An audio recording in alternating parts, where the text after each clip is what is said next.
Hello everyone, Chuck Quinton here with Rotary Swing Golf, and I wanted to show you what kind of progress you can make when you're following the videos on the website. And so I pulled up a student here who I've given 4 lessons to, and I'm going to walk you through the sequence. A lot of people have requested this, like what's it like taking a lesson and getting several lessons, and what can you expect in results, and how does it apply to the videos I'm learning on the website, and so on and so forth. So that's what I'm going to show you here. So I have a student up here. We're going to do before and after here. We're going to walk you through videos from all 4 lessons. So they were followed once a week for 4 weeks. And so here's where we started with on the left. So there's going to be a basic trend here that you're going to see. So as we start, a couple things that you're going to notice right away. One, notice how that right knee is starting to get into a really weak position. It's bowed out, left knee starting to get buckled in, and almost has the look of a little bit of a reverse pivot where his upper body's starting to want to fall back. And this is because his hips and his knees have shifted out from under him. So he's in a pretty weak and unstable position here, to say the least. The cause of this, the culprit, is because he's a little bit too right side dominant, or a lot too right side dominant, in his backswing and downswing. So he's trying to heave this right arm up into a powerful position and dominate the swing with just the right side of the body. And of course, this is going to create a lot of problems in the downswing. So as we start down, you'll see right away that he's starting to move his hands, throw his hands out away from him. He's going to throw the club away a little bit. He's going to start to lose a lot of lag. And by the time he gets about halfway down, he's already lost a tremendous amount of lag. And as we near closer to impact, he's pretty much spent everything he has left in his wrist. He has nothing left to hit with, and so he's going to kind of scoop and flip into impact. And you'll see that left wrist breaking down, the right wrist fully extended. It's flexing that left wrist back, and so left wrist is cupping, breaking down. So, as I mentioned, this is all a culprit from starting the swing, trying to get the right arm into a really loaded position at the top, and then throwing the club, throwing the right arm at the ball, the right wrist at the ball, dominating the swing with the right hand. So of course, the first thing that we do is we start trying to get him to be more left side dominant. So here's how we started that. So I'll actually walk through even his drills here. So the first thing you're going to notice, I'm going to walk through a few different things. Even from his drill, I'm going to put him back at the top of his swing right here. So just going left arm only, notice the massive difference in these 2 positions. Just making a practice swing. Here he's obviously loading up the right arm. Here his right arm's not even involved. I've taken it off the club. But notice the massive difference in his lower body.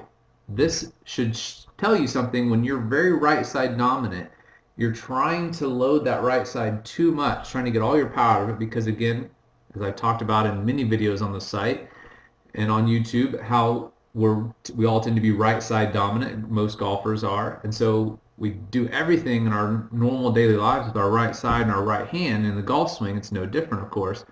But when you see all these tour players, they look very similar at the top of the swing and at impact.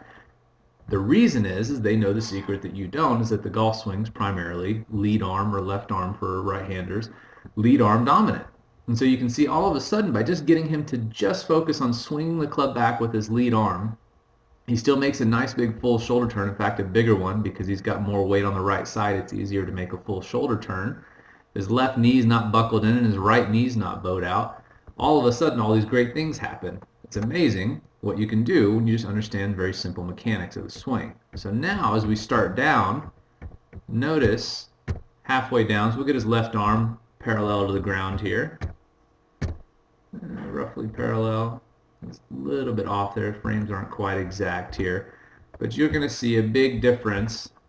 Get them as close as we can. Roughly about the same spot in the positions of the club. Now don't ignore this bowing of the shaft. This is just all shot with an iPad, and the processor can't keep up with this stuff. It's moving too fast, so that's what it distorts it.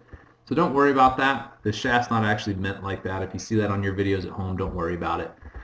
But you can see that the amount of lag that he has now, with his right hand's taken off and it can't be pushing against the shaft to cause it to throw away, that he has a tremendous amount more lag as he comes into impact than what he had before.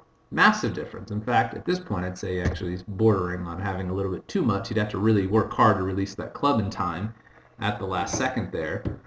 And we also notice that his left hand, long before the club ever gets into the impact area, his left hand's up here by his left thigh, like I preach in the impact videos. And here he's already released the club long before that.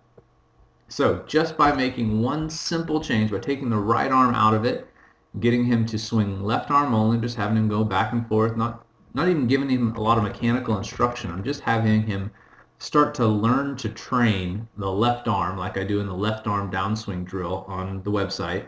Just working on that and focusing on swinging the club with holding onto the club with the last 3 fingers of the left hand, not pushing against the shaft with the thumb. That's critical because that can also push the club out and cause you to throw the lag away. So this was the first lesson. This is what we accomplished in lesson 1, and he did great with it. So we just focused on nothing but that. Now, as I wanted to work up to hitting balls in this hour-long lesson, which we don't always do, but I wanted to work up to actually hitting balls, and you'll notice how I have him holding his right hand on the club. I don't want him to mess up all the good work we've just done. So I've had him basically open palming, what I call open palming the club, with his right hand, so he can't grip it and wrap his fingers around it and start to want to get back into that right side dominant mode. So he's just basically mirroring the movements and helping support the club a little bit with his right hand. So you'll notice as he gets that, he's going to want to get back into his old habits a little bit. Not quite as good as he was at the top before, but still better than where he started. And again, just by taking that right arm out of the equation here. So now as he comes down, not letting him use it. Like you see in the 5 minutes of the perfect release video and a lot of other videos on the website, right hand's coming off long before impact, and you can see we're in much, much better positions here. Maintain the lag a lot longer, and then he actually gets into a little bit better impact position. It's not great yet, so of course in the next lesson that's what we tackle. So here he's got a little bit of breaking down, a little bit of pushing with that thumb that's causing the left wrist to cup a little bit, and so we'll work into that as we come back. We'll leave this guy up here for a second because that one's going to be pretty bad. But again, we haven't worked on impact yet. So now let's go to lesson 2.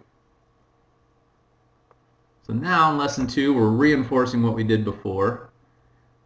Again, continuing to get him to focus on swinging left hand, but he's had a week to work on it now. So you're going to notice, looking pretty good. Starting to look like a golfer here. Big shoulder turn, knees aren't so buckled out, he's cupping his body a lot more stacked, and so now he's gotten a lot more comfortable swinging with this left arm only, but he's able to get into good positions all the way down, losing a little bit of lag still. It's not perfect, it's only been a week, but he gets into a really good impact position, and this is after we've worked on the impact alignment, the stuff you see in the impact alignments video, and the 5 minutes to the perfect release. So I'm having him focus on getting his wrist into a proper position here. And again, the shaft's not really bent this much, it's just the camera. But his wrist is in an excellent position. It's up here by his left thigh. And so now he's able to get into a really good position and start to work on releasing the club. And notice how the club is releasing by his left forearm rotating over rather than his body releasing. So notice his right heel is still staying on the ground. When you're swinging left arm only, there's no need for your right side of your body to come through the shot. That only happens when the right arm's still attached to the club. So that's what we worked on in lesson 2, is getting into a good impact position and start. And so now this is lesson 3. Just happens to be wearing the same outfit. But as we come into lesson 3, we've worked more on, he's had more time to work on the left arm stuff, and we worked more focusing on getting into a better impact position. Now you can start to see, again, we'll go back on the first lesson, massive differences in the angles that he has created here with his, by learning how to use the left arm and the body to start to move the club instead of just his right arm like you see here. The difference in lag is night and day, especially for being 2 weeks after his first lesson. Here's an excellent position to be in. Again, left hand is getting into a perfect impact position that you can see here. Again, shaft's not really that bent. The left arm is in a great position. He's no longer scooping and flipping it, and he's learning to release the club. You can see how much wider his release is here because he's learned to release the club and let it go with his left hand by rolling those knuckles under on his left hand. So I gave him a few different thoughts or visuals here.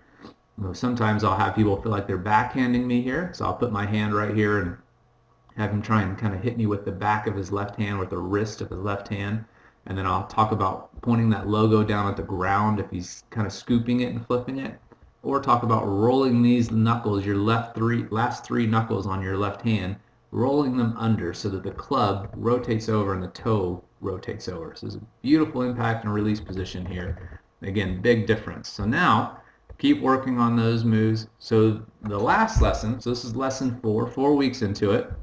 Now that he's trained the left arm has a great idea of what to do. The right side's not so dominant. They're learning to work together a lot better. Now I wanted him to have something else to help move the club. We want to always have momentum, and we're basically managing momentum in the golf swing. You don't want to have to be yanking the club down with your arms, but if you're not using your body correctly, that's kind of going to be what you're forced to do because you don't have anything else to create momentum in the swing.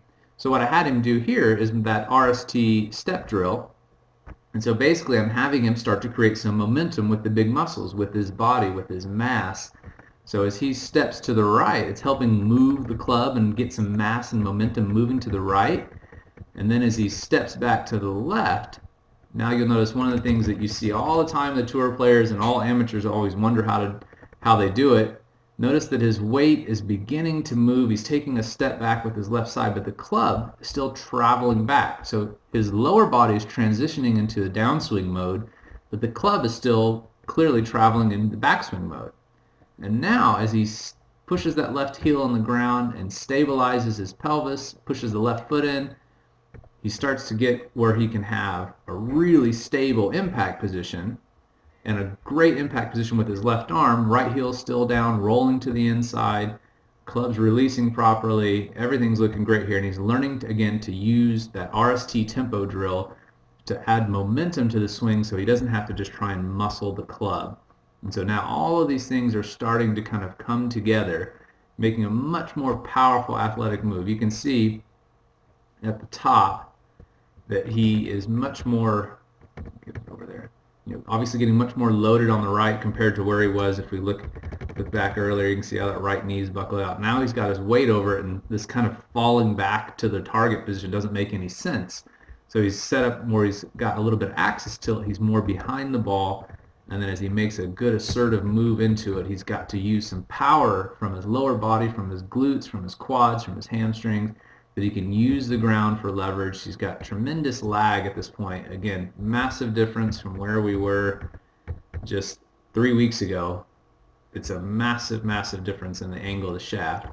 And then as he comes down into impact, he's doing a great job. He's worked hard on getting this left wrist into a good impact position. He knows exactly what it should feel like now.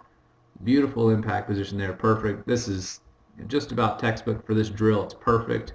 Obviously, you don't need a lot of hip rotation at this point. Shoulders are nice and square. Right foot's rolled in. Weight's planted on the left. Beautiful. So now, the proof is in the pudding as we go to hit balls. This is the challenging part when we put that little white devil in the way. So as we go back, he's going to take a step back to the right, again to help get some momentum, to get the club started without just having to pick it up with your hands. He's made a big step over to the right. Big turn. Now he's starting to look like a real golfer here. He's got that nice separation. His lower body's starting to move back to the left while he's got a great big shoulder turn here. Starting to, you'll see, not an we talk about the squat move a lot on the website, and a lot of people just don't quite understand. They think they've got to lunge down at the ground and their head drop 18 inches or something. It's not like that. As he's stepping over, watch. Get that line in the right spot. All right. This line does not want to go in the right spot. Let me try this one more time. Pretend to draw it up here. There we go. So now, watch how as his lower body begins to flex, and he increases the flex in his knees just a little bit as he's making a step, which is instinctive to do. He's getting lower to the ground, and he looks in a much more powerful position.